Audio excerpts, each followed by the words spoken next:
Good morning दोस्तों, कैसे हो सब लोग। Welcome back to ninth lecture of mutual fund series with Fenil Dedhia. दोस्तों, लास्ट लेक्चर में हमने देखा था कि हमारे पास इक्विटी फंड में कितने ऑप्शंस हैं, डेट फंड में हमारे पास कितने ऑप्शंस हैं, और ये options different different funds mutual fund को ऑफर करने करने पड़ते हैं क्योंकि investors have different different preferences.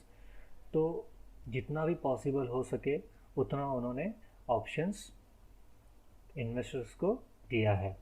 लेकिन स्टोरी यहीं पे ख़त्म नहीं होती है। आप ये नहीं कह सकते कुछ इन्वेस्टर का प्रेफरेंस इक्विटी में ही है तो उनको ऑप्शंस दे दिया, कुछ इन्वेस्टर का प्रेफरेंस डेट फंड में है तो उनको डेट में ऑप्शंस दे दिया। लेकिन कुछ इन्वेस्टर्स ऐसे होते हैं कि जिनका प्रेफरेंस होता है कि उनको इक्विटी में भी इन्वेस्ट करना है और डेट में भी इन्वेस्ट करना है। ऐसा क्यों होता है? क्योंकि इक्विटी में जब आप इन्वेस्ट करते हो, इक्विटी मार्केट का इक्विटी मार्केट को बेसिकली ऐसे डिफाइन करते हैं कि जहाँ पे हाई रिटर्न है लेकिन हाई रिस्क भी है। डेट मार्केट को ऐसे डिफाइन करते हैं कि जहाँ पर रिस्क भी कम है लेकिन रिटर्न्स भी कम है। तो कुछ इन्वेस्टर ये सोचते हैं कि क्या कोई ऐसा बीच का रास्ता है जहाँ पर आपको इक्विटी मार्केट का हाई रिटर्न्स मिल सके और डेट मार्केट का लो रिस्क भी मिल सके। यस दोस्तों, म्यूचुअल फंड ने उस बात को भी ध्यान में रखते हुए एक थर्ड कैटेगरी क्रिएट की है जिसको हम कहते हैं हाइब्रिड फंड या balance fund. Hybrid means what? Combination of two और मोर थिंग्स। तो इक्विटी है, डेट है। हाइब्रिड क्या होगा? Mixture of both equity and debt. दोनों को बैलेंस करने की ट्राई करेंगे और दोनों मार्केट में वो इन्वेस्ट करने की कोशिश करेंगे। इसके लिए उसको कहा जाता है बैलेंस फंड भी। तो यस दोस्तों, हमारा थर्ड कैटेगरी है हाइब्रिड फंड और बैलेंस फंड, जो इक्विटी में भी इन्वेस्ट करेगा, डेट में भी इन्वेस्ट करेगा। लेकिन म्यूचुअल फंड की खासियत देखिए, वो सिर्फ इतना डिफाइन करके एक बैलेंस फंड फ्लोट करके अपना कुछ काम उन्होंने कंप्लीट नहीं किया। वो उससे भी आगे बढ़े और इन्वेस्टर्स को और भी ऑप्शंस दिए। जैसे कि दिख रहा है आपके सामने 3 फंड्स के नाम। क्या नाम है उनका? Aggressive hybrid, balance hybrid, conservative hybrid fund. मतलब बैलेंस फंड के अंदर, हाइब्रिड फंड के अंदर भी उन्होंने और ऑप्शंस दिए हैं। एग्रेसिव हाइब्रिड फंड क्या बोलता है? Aggressive hybrid means what? जो इक्विटी डेट में तो इन्वेस्ट करेगा बट वो प्रीडोमिनेंटली इक्विटी में ज़्यादा इन्वेस्ट करेगा। That is why it is called aggressive. कि हमको डेट मार्केट का सेफ्टी तो चाहिए लेकिन इक्विटी का हाई रिटर्न्स नहीं गंवाना है हमको। इक्विटी का हाई रिटर्न से वो ज़्यादा कैप्चर करना ही करना है हमको। तो वो हो गए एग्रेसिव हाइब्रिड फंड, जहाँ पे इक्विटी में प्रीडोमिनेंट इन्वेस्टमेंट होगा। तो बैलेंस हाइब्रिड क्या होगा? बैलेंस हाइब्रिड नाम से समझ में आ रहा है, बैलेंस करेंगे इक्विटी और डेट मार्केट को। तो आप समझने के लिए आप ऐसे समझ सकते हो कि जिसके अंदर इक्विटी और डेट का 50-50 प्रपोर्शन है, 50 इक्विटी 50 डेट। यानी कि ना ही वो ज़्यादा इक्विटी में इन्वेस्ट करेंगे ना ही वो ज़्यादा डेट में इन्वेस्ट करेंगे। इक्विटी में भी वो एग्रेसिव नहीं है, डेट में भी वो ज़्यादा कंजर्वेटिव नहीं है। ये सिर्फ समझने के लिए मैंने 50-50 कहा। रियलिटी में कुछ ऐसा है कि बैलेंस हाइब्रिड के अंदर भी कुछ 65% तक का पैसा इक्विटी में जा सकता है। क्लियर? थर्ड क्या कहता है? Conservative hybrid. This fund is exactly opposite to aggressive hybrid fund. Conservative hybrid fund के अंदर डेट मार्केट के अंदर ज़्यादा पैसा इन्वेस्ट होगा, इक्विटी में कम होगा, क्योंकि यहाँ पर सेफ्टी ज़्यादा देखी जा रही है। इक्विटी मार्केट को, रिटर्न्स को ज़्यादा इंपॉर्टेंस नहीं दिया जा रहा है, इसलिए उसको कहा जाता है कंजर्वेटिव हाइब्रिड। ये इन्वेस्टर को भी ये डेफिनेशन अप्लाई होता है। अगर आप ज़्यादा रिस्क टेकर्स हैं, आप इक्विटी में इन्वेस्ट करते हो तो आपको कहा जाएगा कि आप एग्रेसिव इन्वेस्टर हो। लेकिन आपको सेफ रिटर्न्स चाहिए, आप इक्विटी से दूर भागते हो और आपको डेट मार्केट ज़्यादा पसंद है, आपको बैंक एफडी ज़्यादा पसंद है, so you will be called as conservative investors. यही बात उन्होंने फंड को अप्लाई की है। सॉरी, आगे बढ़ते हैं। देखिए दोस्तों, और भी ऑप्शंस हैं, आप चौंक जाएंगे। डायनामिक एसेट अलोकेशन और बैलेंस एडवांटेज फंड। ये फंड क्या करता है? नाम से समझ में आ रहा है, डायनामिक एसेट अलोकेशंस। पहले 3 फंड ने क्या कहा कि इक्विटी में इतना इन्वेस्ट करेंगे, डेट में इतना इन्वेस्ट करेंगे, कुछ ना कुछ आपको समझ में आया कि रेशियो क्या हो सकता है। ये फंड के अंदर कोई भी रेशियो डिसाइडेड नहीं होगा, it will be decided on the basis of current market conditions. Current market condition के हिसाब से फंड मैनेजर खुद डिसाइड करेगा कि इक्विटी में ज़्यादा इन्वेस्ट करना है कि डेट में ज़्यादा इन्वेस्ट करना है। जो भी मार्केट अपॉर्चुनिटी प्रोवाइड करेगा उसको फंड मैनेजर ग्रैब कर लेगा। अगर फिलहाल मार्केट कहता है कि इक्विटी में ज़्यादा रिटर्न्स है, डेट में नहीं है, तो फंड मैनेजर क्या करेगा, इक्विटी में ज़्यादा इन्वेस्ट करेगा, डेट में कम करेगा।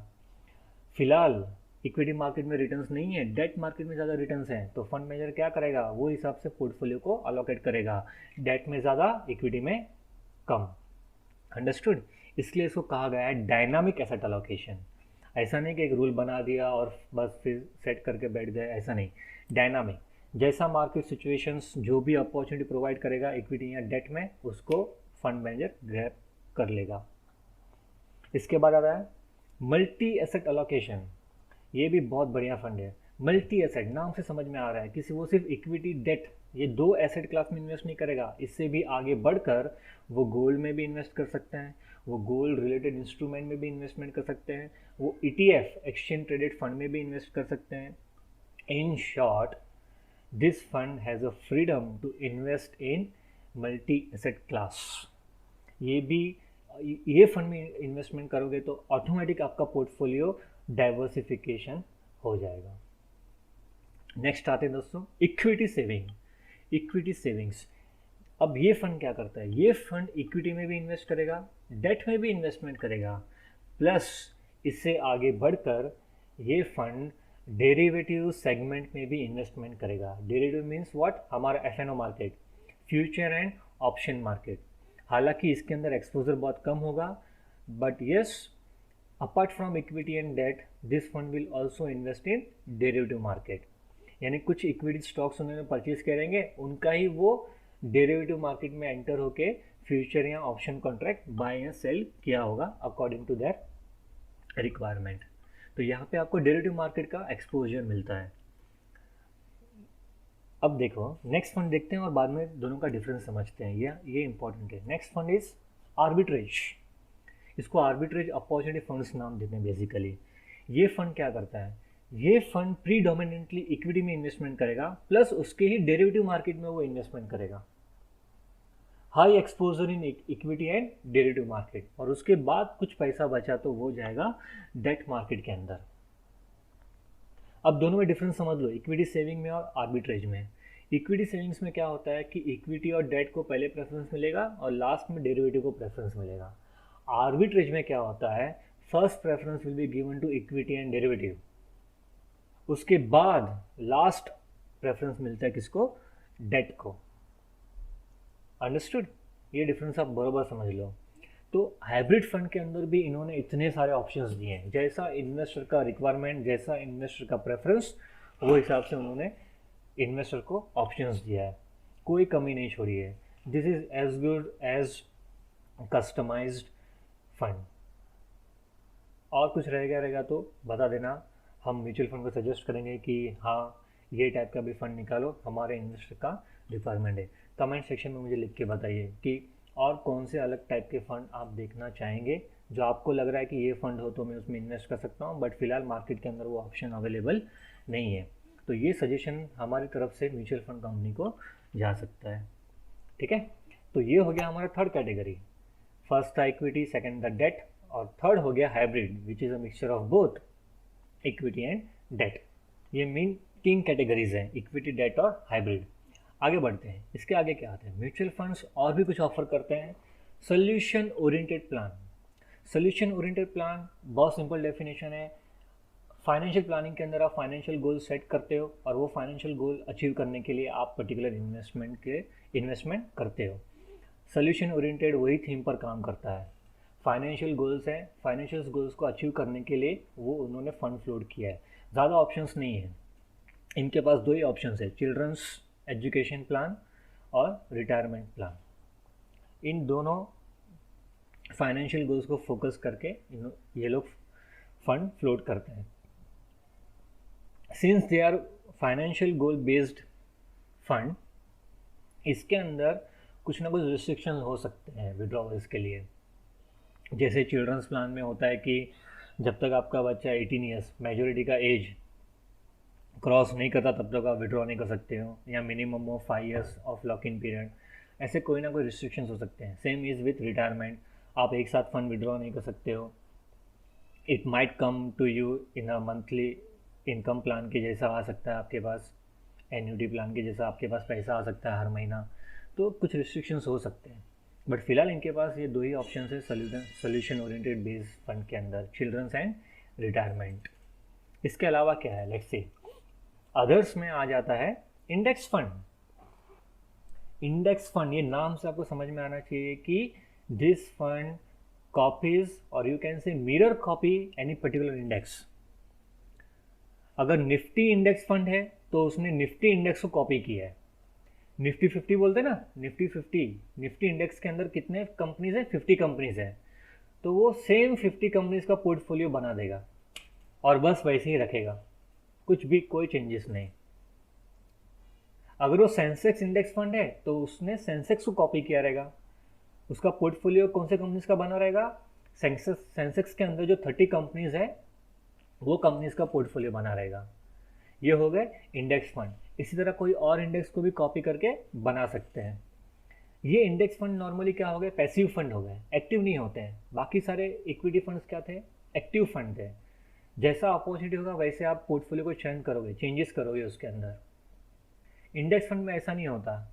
आपका फंड निफ्टी इंडेक्स फंड है तो निफ्टी के अंदर जो 50 कंपनीज है उसको आप बाय कर लो, पोर्टफोलियो बना लो, दैट्स इट। कोई नया कंपनी का स्टॉक उसमें ऐड नहीं होगा फिर।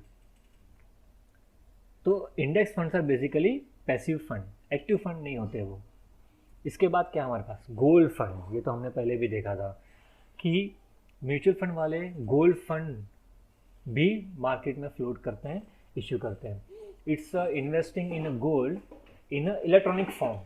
यहाँ पे गोल्ड के अंदर जो भी इन्वेस्टमेंट होगा वो आपका इलेक्ट्रॉनिक फॉर्म में होगा। फिजिकली गोल्ड के अंदर इन्वेस्टमेंट करने की आपको कोई ज़रूरत नहीं है। आपने ये फंड में इन्वेस्ट किया, आपको electronically you will be holding gold. आपके घर पे स्टेटमेंट आ जाएगा, जैसे आपके शेयर्स डीमैट में होते हैं इलेक्ट्रॉनिक फॉर्म में, वैसे ये गोल्ड भी आपका क्या होगा, इलेक्ट्रॉनिक फॉर्म में होगा। आपके पास स्टेटमेंट आ जाएगा कि you are holding so much units और so much gram of gold. और ये टाइप के फंड बेसिकली क्या होते हैं, ETF, एक्सचेंज ट्रेडेड फंड, यानी कि this fund are listed on stock exchange. Stock exchange पे लिस्टेड होते हैं, जैसे बाकी शेयर स्टॉक एक्सचेंज में लिस्टेड होते हैं, आप बाय सेल कर सकते हो कभी भी जब चाहे तब। उसी तरह से नॉर्मली इंडेक्स और गोल्ड दोनों फंड क्या होते हैं, ETF, exchange traded fund, stock market पे लिस्टेड होते हैं। यू कैन बाय और sell those fund like any other equity stocks. ये इनका एक फ़ायदा होता है। कुछ और भी फंड एक्सचेंज ट्रेडेड फंड हो सकते हैं, मतलब अगर उनको लिस्ट किया तो they will become ETF, but normally index और गोल्ड फंड क्या होते हैं, ETF ही होते हैं। उनको आपको स्टॉक एक्सचेंज पे लिस्ट करना ही पड़ता है।